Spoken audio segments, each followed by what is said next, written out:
आज से लगभग 140 वर्ष पूर्व श्री रामकृष्ण परमहंस अपने शिष्यों के बीच में आए थे। कलकत्ते से लगभग 6 मील की दूरी पर दक्षिणेश्वर काली मंदिर था, वहीं उनकी कुटिया थी। उनके एक शिष्य महेंद्रनाथ गुप्त, जिनको लोग मास्टर भी कहते थे क्योंकि वो स्कूल में पढ़ाते थे, उनका एक नाम मणि भी था। रामकृष्ण परमहंस उनको मणि कहकर पुकारते थे। सबसे पहली बार जब वो रामकृष्ण परमहंस के पास गए दक्षिणेश्वर में, उनकी कुटिया में जब उन्होंने प्रवेश किया, उस समय जो उनका वार्तालाप उनसे हुआ और जो कुछ भी उन्होंने वहां सुना, उसका संक्षेप में वर्णन उन्होंने रामकृष्ण वचनामृत में किया है। ये रामकृष्ण वचनामृत उन्हीं की रचना है। जो कुछ भी रामकृष्ण परमहंस वार्तालाप शिष्यों से किया करते थे, उनको ये मास्टर महाशय नोट कर लिया करते थे।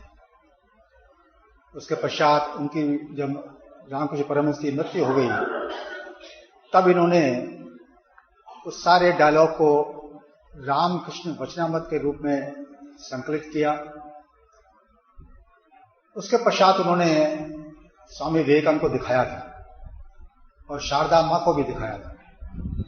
तो उन दोनों ने कहा कि रामकृष्ण वचनामृत में जो कुछ भी शिक्षा आपने शिष्यों को दी है, वो तुमने उनकी सारी शिक्षा इस वचनामृत के रूप में ये लिखी है। ये आगे जीवों का कल्याण करेगी और उनका जो ज्ञान था उसको लोगों तक पहुंचाएगी। तो आज उसी का एक अंश, जो पहले दिन उन्होंने रामकृष्ण परमहंस से वार्तालाप की थी और जो सुना था, उसका एक अंश मैं आपके सामने रख रहा हूं। इसको ध्यान से श्रवण करें, क्योंकि रामकृष्ण परमहंस की विशेषता क्या थी? ना तो उन्होंने शास्त्रों का अध्ययन किया था, ना उन्होंने कोई लंबा चौड़ा सत्संगी श्रवण किया था। जो कुछ भी उनका अनुभवी ज्ञान था, उसको ही वो सरल शब्दों में बयान किया करते थे। तो हमारे मार्गदर्शन के लिए इससे ज्यादा सरल शब्द और नहीं हो सकते। इसलिए वो रामकृष्ण परमहंस क्या कह रहे हैं, वो जरा ध्यान से श्रवण करें।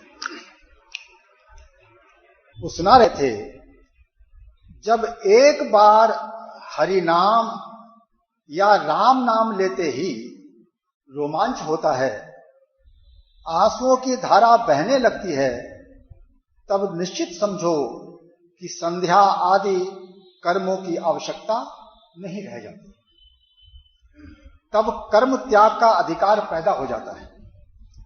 कर्म आप ही आप छूट जाते हैं। उस अवस्था में केवल राम नाम, हरि नाम या केवल ओंकार का जप करना ही पर्याप्त है। फिर उन्होंने कहा, संध्या वंदन का लय गायत्री में होता है और गायत्री का ओंकार में। यहां कर्म त्याग की जो बात आ रही है, ये संसारी कर्म त्याग की बात नहीं आ रही। ये पूजा पाठ के रूप में, कर्मकांड के रूप में हम जितनी भी ईश्वर की भक्ति के लिए क्रियाएं करते हैं, ये उस कर्म की बात आ रही है। तो जब एक ओम का उच्चारण करते ही अंदर से ईश्वर प्रेम की हिलोरें उठने लगे, आंखों से अश्रुधारा बहने लगे, प्रभु से इतना प्रेम हो जाए, फिर किसी कर्मकांड की आवश्यकता नहीं रहती। केवल ओम कहने से ही काम हो जाता है, राम कहने से ही काम हो जाता है, और किसी मंत्र की भी आवश्यकता नहीं रहती। इसलिए वो कह रहे हैं कि संध्या वंदन का लय गायत्री में होता है और गायत्री का ओंकार। जैसे कि आप लोग महामंत्र का जाप करते हैं, उसका प्रारंभ भी ओम से ही होता है। लेकिन ये कब तक रहता है? मंत्र का जाप करते करते और संसार में संयम रखते रखते जब मन शुद्ध हो जाता है, उस समय इस देह के अंदर ही नाद रूप में या कुंडली रूप में प्रभु प्रेम की धारा बहने लगती है। तो आप मंत्र तो पूरा कह भी नहीं पाओगे, ओम ही कह पाओगे। आप देखोगे कि आपके अंदर वो धारा इतनी तेज प्रवाहित होती है कि उस प्रेम में आपके अश्रुपात भी होने लगते हैं और संसार को भूलकर ईश्वर प्रेम में ही खो जाते हैं। तो ये उस हालत का बयान कर रहे हैं कि जब मनुष्य के अंदर प्रभु का प्रेम वास्तव में पैदा होता है, तब कहते हैं संध्या वंदन का लय गायत्री में होता है और गायत्री का ओंकार में। इसका मतलब ईश्वर की जो उपासना लोग प्रारंभ करते हैं वो तो संध्या के रूप में ही करते हैं। कोई आरती करता है, कोई वाणी का गायन करता है, कोई विभिन्न प्रकार से जो है वो ठाकुर जी को नहलाता है, 100 प्रकार की क्रिया है। हम उसको सबको मिलाकर संध्या कह देते हैं, मैं ईश्वर की संध्या कर रहा हूं। लेकिन इससे अगली स्टेज क्या है? वो कहते हैं कि संध्या वंदन का लय गायत्री में होता है, अर्थात इसके पश्चात ये जीव सिद्ध मंत्र के जाप की योग्यता प्राप्त कर लेता है। तो फिर गुरु कहता है कि तू मंत्र का जाप कर, क्योंकि प्रभु अंदर हैं, अंतर्यामी हैं, इसलिए उनकी खोज अंदर ही हो सकती है। प्रभु इंद्रिय और मन से अनुभव में नहीं आ सकते, इंद्रिय और मन से ऊपर है वो। इसीलिए अंदर जब तक इंद्रिय मन से तो ऊपर जाने की कोशिश नहीं करेगा, कैसे उनका दर्शन करेगा? इसीलिए जो समझदार लोगों की उपासना है, या जिन्होंने शास्त्र का मर्म समझा है, जिन्होंने सही सत्संग श्रवण किया है, या पूर्ण गुरु का आसरा जिनको मिला है, वो इस बात को समझते हैं। उनका संध्या बंधन खत्म होकर अंदर मंत्र जाप प्रारंभ होता है, तो उस मंत्र में ही वो मन को लीन करते हैं। तो उसके पश्चात वो अगली अवस्था कहते हैं, इसका जाप करते करते अंदर प्रभु का प्रेम प्रकट होता है, जिसको महाराज जी नाद का जागरण या निरत या कुंडली का जागरण कहते हैं।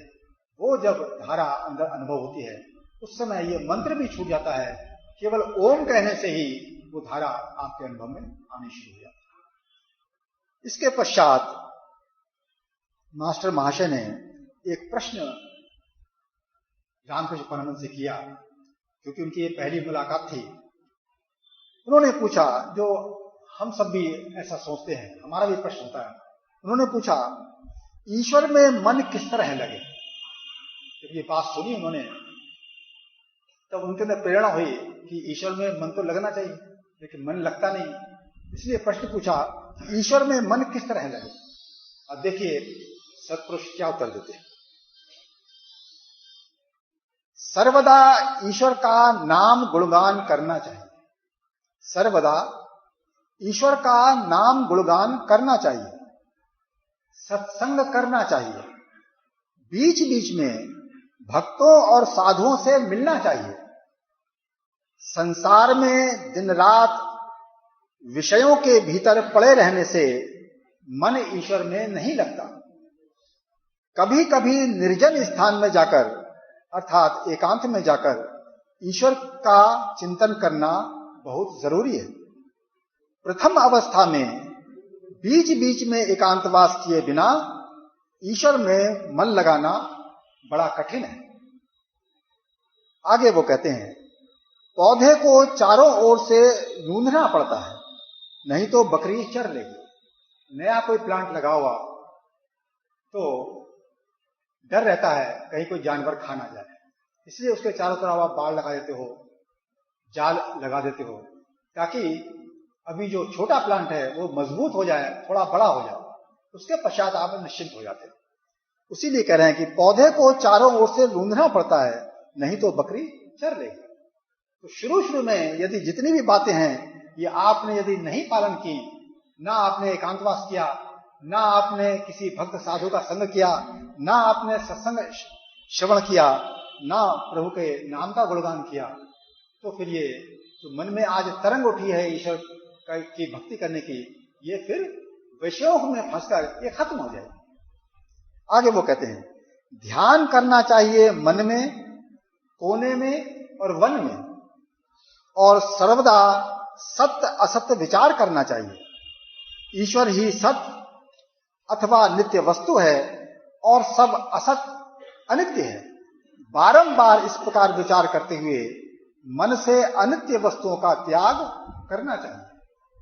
जैसा कि आप अभी सुन रहे थे कि सब जग मन का खेल है, कर अंतर माही विचार, मंगत जब मन निश्चल भया आपे रूप करता।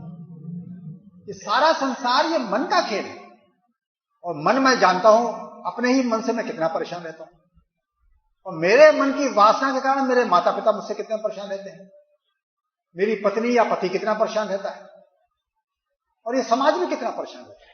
ये मनुष्य की वासना ही है, मनुष्य की तृष्णा ही है, मनुष्य की इच्छाएं हैं जो संसार में पाप का उत्पादन करते हैं। कितना भ्रष्टाचार है, कितना मानसिक क्लेश, कितना एक दूसरे को हम धोखा देते हैं। किस लिए? इसके मूल में मन की इच्छा ही तो है, अन्य कोई कारण नहीं। तो इसीलिए ये संसार और ये मन ये अनित्य है, ये नित्य रहने वाला नहीं है। क्योंकि जब ईश्वर प्रकट होता है तब मन की सत्ता समाप्त हो जाती है। मन की सत्ता समाप्त होते ही संसार की सत्ता भी समाप्त हो जाती है। ठीक उसी प्रकार जिस प्रकार जब आपकी कच्ची नींद होती है तब आपको स्वप्न दिखाई पड़ता है। आप जानते हो ये मेरे मन की कल्पना है, इसका कारणकर्ता और कोई नहीं है। तो जब नींद जब गहरी हो जाती है तब स्वप्न खत्म हो जाता है, क्योंकि मन वहां निश्चल हो जाता है।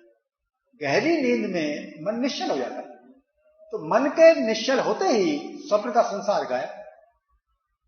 ठीक उसी प्रकार इस देह के अंदर प्रभु का नाम स्मरण करते हुए धीरे धीरे मन जब शुद्ध हो जाता है, उस समय ईश्वर का अनुभव होता है।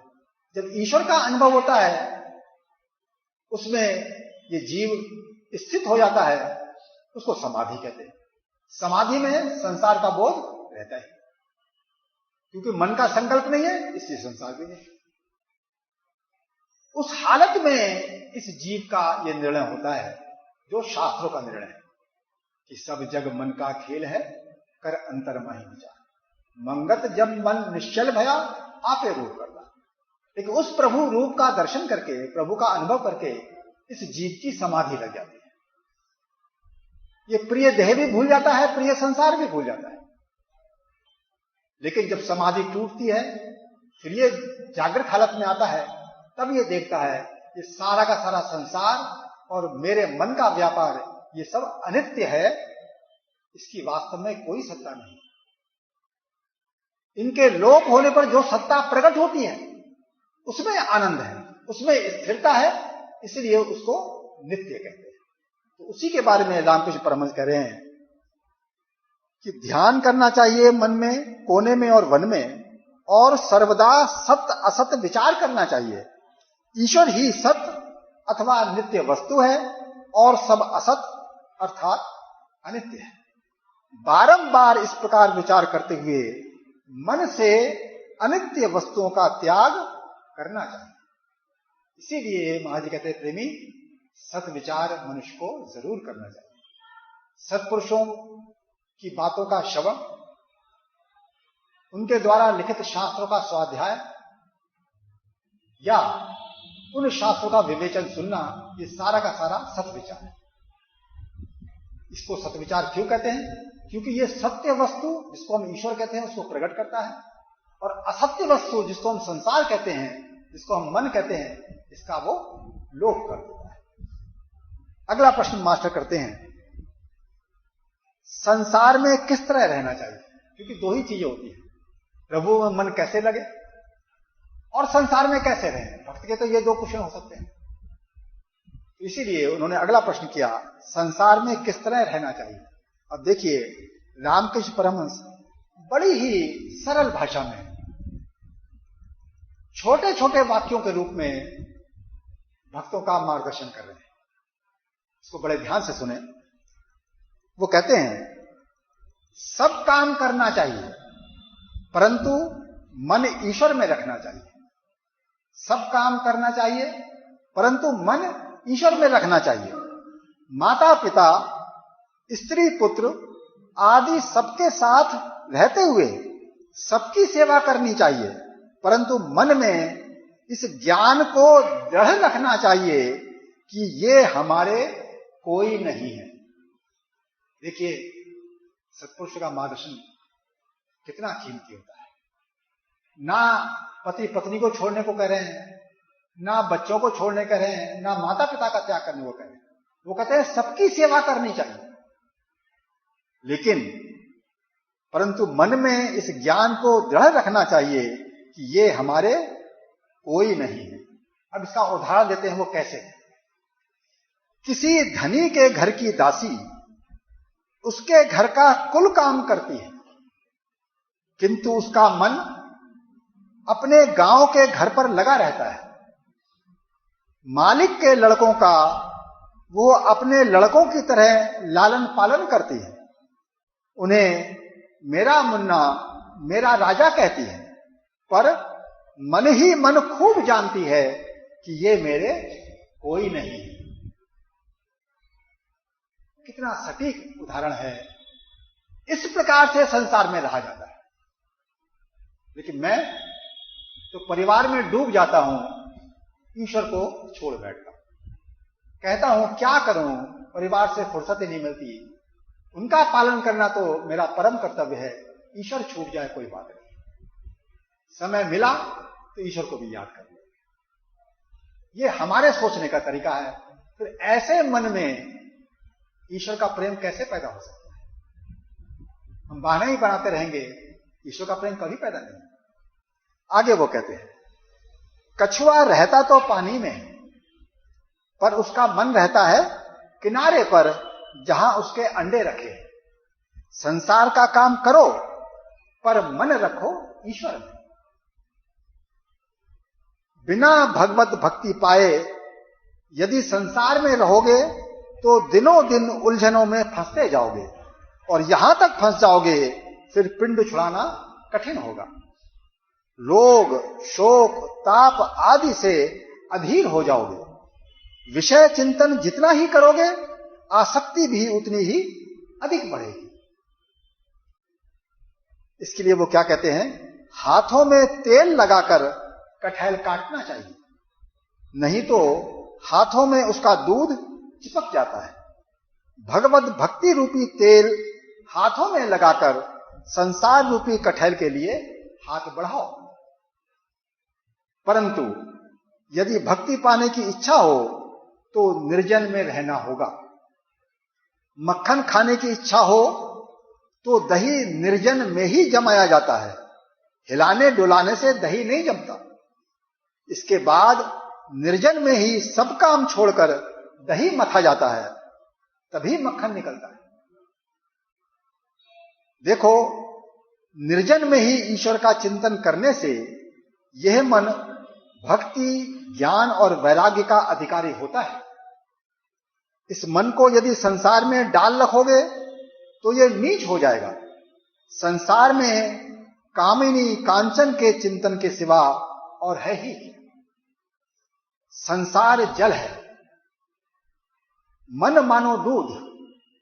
यदि पानी में डाल दोगे तो दूध पानी में मिल जाएगा, पर उसी दूध का निर्जन में मक्खन बनाकर यदि पानी में छोड़ोगे तो मक्खन पानी में तैरता रहेगा।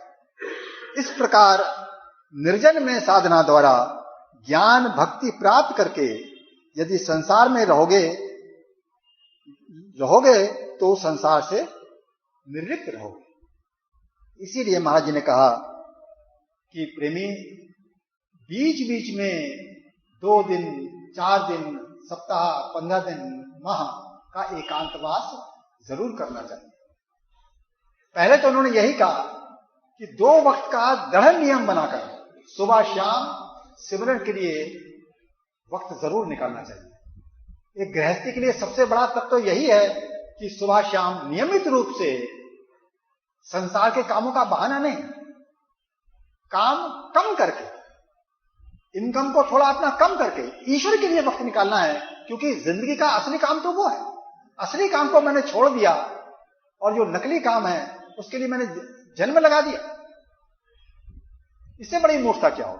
इसलिए महाजन का प्रेमी, पहले तो सबसे बड़ा गृहस्थी के लिए तप यही है कि सुबह शाम 2 वक्त दृढ़ नियम बना के वो ईश्वर का याद करे, ईश्वर का अभ्यास करे। उसके पश्चात वो कह रहे हैं कि किसी प्रकार वक्त निकालकर बीच बीच में एकांतवास भी करना चाहिए। इसीलिए महाराज ने तपोभूमि का निर्माण करवाया, अपने लिए निर्माण नहीं करवाया, वहां तो कभी गए नहीं, वो हमारे लिए निर्माण कराया। उसी के लिए ये रामकृष्ण परमहंस बात कर रहे हैं कि बीच बीच में निर्जन में जरूर जाना चाहिए। कहते हैं अगली बात, साथ ही साथ विचार भी खूब करना चाहिए। साथ ही साथ विचार भी खूब करना चाहिए।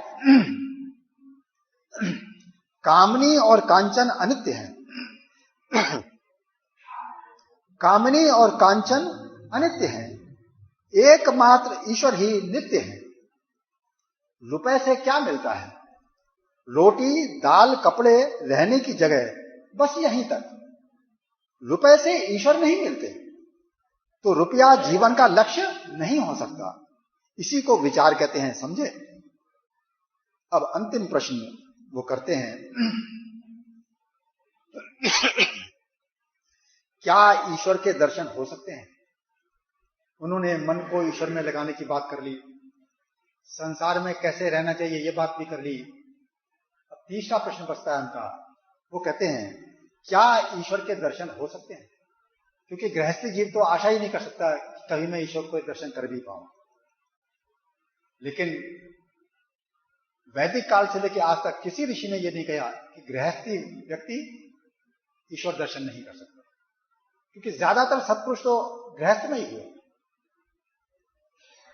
गुरु नानक भी गृहस्थ में ही हुए, कबीर भी गृहस्थ में ही हुए, राम भी गृहस्थ में हुए, कृष्ण भी गृहस्थ में हुए। जितने भी सत्पुरुष देखो ज्यादातर गृहस्थ में हुए। इसका मतलब गृहस्थ में जीवन यदि ठीक प्रकार जिया जाए, उस प्रकार जिया जाए जिस प्रकार सत्पुरुष गाइड कर रहे हैं, तो ईश्वर दर्शन हम कर सकते हैं। तो रामकृष्ण परमहंस क्या उत्तर देते हैं उसको ध्यान से सुनो। तो रामकृष्ण परमहंस कहते हैं हां हो सकते हैं। बीच बीच में एकांतवास, उनका नाम गुणगान और वस्तु विचार करने से ईश्वर के दर्शन होते हैं। वही महाराज जी कह रहे हैं, प्रेमी सुबह शाम जैसा तुमको बताया गया है उसके अनुसार वक्त निकालकर ईश्वर का सिमरन करो। जिसके लिए आयु भी उन्होंने निर्धारित की, क्योंकि हम मनमाना टाइम ना लगा ले, कहीं 15 मिनट ईश्वर की याद कर ली, हमने कह दिया महाराज जी की बात का हम पालन कर रहे हैं। तो उन्होंने कहा 15 वर्ष की आयु से 30 वर्ष की आयु तक कम से कम 1 घंटा सुबह, 1 घंटे सायकाल सिमरन करना। 30 वर्ष से 40 वर्ष तक 1.5 घंटा सुबह, 1.5 घंटा सायकाल सिमरन करना। 40 से 60 तक 2 घंटे सुबह, 2 घंटे सायकाल सिमरन करना, और 60 से ऊपर अधिक से अधिक सिमरन करना। हम क्या करते हैं? हम पैसे के बारे में ये मंजिल तय करते हैं कि जैसे जैसे मेरी आयु बढ़ती है, मेरी इनकम बढ़ती जाती है, मेरे काम बढ़ते जाते हैं, और मेरा जो टाइम का इन्वेस्टमेंट है उस काम में वो बढ़ता जाता है। तो जो मेरे पतन का रास्ता है उसको मैं प्रगति करके देखता हूं। क्यों ऐसा होता है? क्योंकि मैं वस्तु विचार नहीं करता, अर्थात मैं सत विचार नहीं करता। संसार और मेरी जो वास्तविकता है उस वास्तविकता के बारे में मैं विचार नहीं करता। संसारी लोग जो बातें कहते हैं मैं उसके तरीके से सोचता हूं, उसके अनुसार विचार करता हूं। तो इसीलिए अज्ञानियों के बीच में जब मैं पलता हूं, अज्ञानियों की बातें करना जब मैं सीख लेता हूं, तो मेरी जिंदगी डूब जाती है। यदि जिंदगी को तारना है तो सत्पुरुषों के अनुसार सोचना पड़ेगा, शास्त्रों के मार्गदर्शन के अनुसार आपको वो ज्ञान जीवन में धारण करना पड़ेगा। इसीलिए वो कह रहे हैं, अब आगे कहते हैं, इसीलिए रामकृष्ण परमहंस कहते हैं कि वस्तु विचार करने से ईश्वर के दर्शन होते हैं। तो एकांतवास भी हो गया, उनका नाम सिमरन भी हो गया, और सत्य विचार भी हो गया। 3 बात के बिना ये मार्ग तय नहीं हो सकता ईश्वर का दर्शन नहीं हो सकता। तो मास्टर कहते हैं कैसी अवस्था हो तो ईश्वर के दर्शन, वो कैसी अवस्था होती होगी भक्त की जब ईश्वर के दर्शन होते होंगे। तो रामकृष्ण परमहंस क्या कहते हैं, खूब व्याकुल होने से, खूब व्याकुल होकर रोने से उनके दर्शन होते हैं। स्त्री या लड़के के लिए लोग आंसुओं की धारा बहाते हैं, रुपए के लिए रोते हुए आंखें लाल कर लेते हैं, पर ईश्वर के लिए कोई कब रोता है। ईश्वर को व्याकुल होकर पुकारना चाहिए। अब वो एग्जाम्पल दे रहे हैं कि विषय पर विषयी का, पुत्र पर माता का और पति पर सती का, ये तीन प्रकार की चाह एकत्रित होकर जब ईश्वर की ओर मुड़ती है तभी ईश्वर मिलते हैं। कितनी तड़प होती होगी जिनको ईश्वर की प्राप्ति होती है। लेकिन ये तड़प कोई ओवरनाइट पैदा नहीं हुआ, इसमें इस जीव के 1-2 जन्म लग जाते हैं, तब जाके ये प्रीति पैदा होती है। जैसे महाराज जी की देखो, बचपन से 3 वर्ष की आयु में, इन्होंने खुद कहा था ये बात कि जब इनकी 3 वर्ष की आयु थी तब इनको अंदर ईश्वर का बोध था। लेकिन उसके पश्चात क्या तड़प थी उनके अंदर कि 9 वर्ष की आयु में उन्होंने घर में रजाई छोड़कर खुले जंगल में जाना शुरू कर दिया और पूरी रात जंगल में ही व्यतीत किया करते थे। 9 वर्ष का बालक, तो कितनी तड़प होगी, तो यहां आके पता लगता है। इसलिए रामकृष्ण परमहंस कह रहे हैं बात यह है कि ईश्वर को प्यार करना चाहिए। विषय पर विषयी का, पुत्र पर माता का और पति पर सती की जो प्रीति है, उसे एकत्रित करने से जितनी प्रीति होती है उतनी ही प्रीति से ईश्वर को बुलाने से उस प्रेम का महा आकर्षण ईश्वर को खींच लाता है। व्याकुल होकर उन्हें पुकारना चाहिए। बिल्ली का बच्चा म्यू म्यू करके मां को पुकारता भर है, उसकी मां जहां उसे रखती है वहीं वो रहता है, कभी राख की ढेरी पर, कभी जमीन पर, तो कभी बिछौने पर। यदि उसे कष्ट होता है तो बस वो म्यू म्यू करता है और कुछ नहीं जानता। मां चाहे जहां रहे म्यू म्यू सुनकर आ जाती है। तो भक्तों की यही हालत होती है, चाहे वो मीरा हो या भक्त प्रहलाद हो या अन्य कोई, उनकी रक्षा प्रभु ही करते हैं। वो तो केवल हरि का भजन करते हैं, तो हरि खींचे चले आते हैं। मीरा जहर पीती है लेकिन जहर उसको नहीं मार पाता। प्रहलाद को गर्म खंभे से बांधा जाता है लेकिन अग्नि उसका कुछ नहीं बिगाड़ पाती। तो कौन है उनका रक्षक?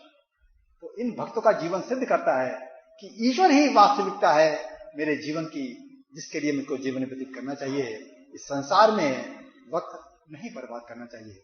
इसीलिए संयम में रहते हुए, मर्यादा में रहते हुए जैसा सत्पुरुष कह रहे हैं उस प्रकार सोचना चाहिए, उस प्रकार जीवन व्यतीत करना चाहिए। ओम ब्रह्म सत्यम सर्वदा।